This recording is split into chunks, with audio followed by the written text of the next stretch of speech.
Halo semuanya, selamat pagi, selamat malam, dan selamat sore buat kalian semua yang nonton podcast ini. Gimana nih kabarnya? Semoga selalu sehat ya. Oh iya, sebelumnya kenalin, nama saya Muhammad Faisal Anwar dari program studi Bahasa Asing Terapan Universitas Diponegoro. Kali ini saya akan membawakan podcast tentang teknologi industri yang ada di kota Cilegon. Podcast ini untuk memenuhi tugas mata kuliah Kebudayaan Indonesia. Oke, langsung aja kita mulai podcastnya.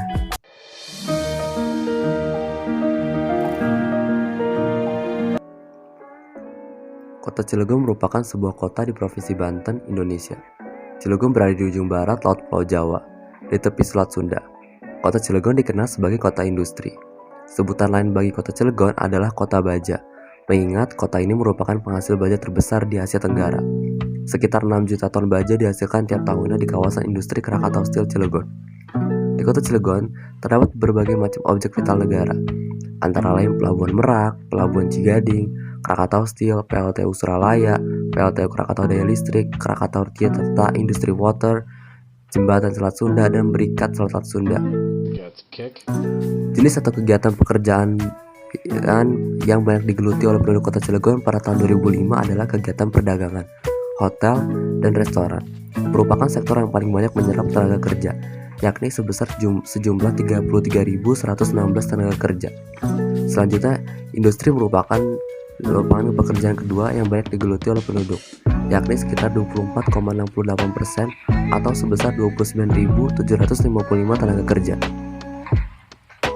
Keberhasilan pembangunan bidang perekonomian dicerminkan dari perkembangan indikator PDRB, Produk Domestik Regional Bruto, dan LPE, laju pertumbuhan ekonomi, yang mengindikasikan perbaikan, penguatan, dan kemampuan daerah dalam penguatan struktur perekonomian daerah. Laju pertumbuhan ekonomi kota Cilegon meningkat mencapai 3,8 triliun pada tahun 2006. Pada tahun 2009, PDRB kota Cilegon mencapai 51 juta per kapita dan melebihi angka rata-rata pendapatan per kapita masyarakat Indonesia pada umumnya. Hal ini dikarenakan kota Cilegon ditopang oleh sektor perindustrian berat yang bertumbuh pada penggunaan teknologi dan kimia dan bukan berbasis pada industri manufakturingan.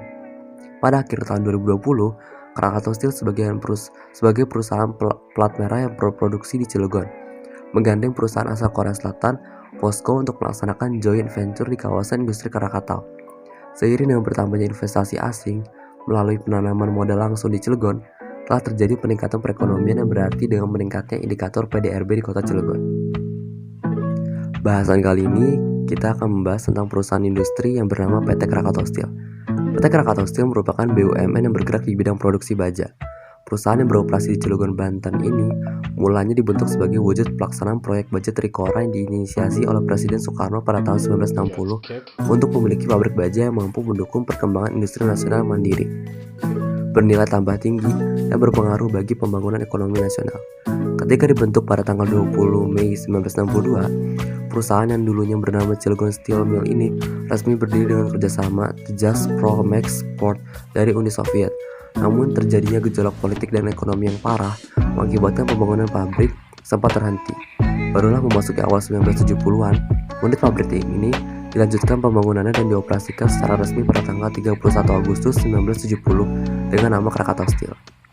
Selama dekade pertama perusahaan berdiri, Krakatau Steel telah melakukan gerak cepat dalam pembangunan kawasan operasi terpadu produksi baja di Cilegon dengan berbagai presmen operasional perdana yang disaksikan dan diresmikan langsung oleh Presiden Soeharto dari Pusat Pengelolaan Air Terpadu, Pelabuhan Cigading, PLTU Cilegon 400 MW, serta pabrik baja terpadu yang meliputi 4 produk baja utama.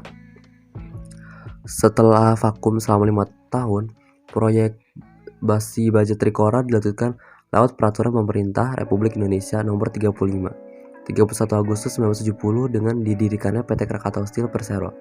Pendirian Krakatau Steel disahkan dengan Akta Notaris Tan Tong Ki Nomor 34 pada tanggal 23 Oktober 1971 di Jakarta.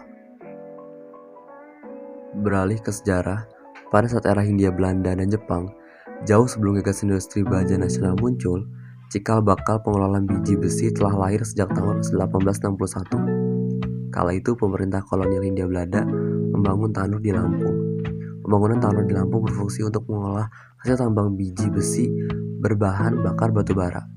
Meski berukuran kecil, industri pengolahan tersebut mampu menghasilkan baja, kasar yang berfungsi untuk membuat suku cadang pabrik gula, pabrik karet, dan peralatan pertanian.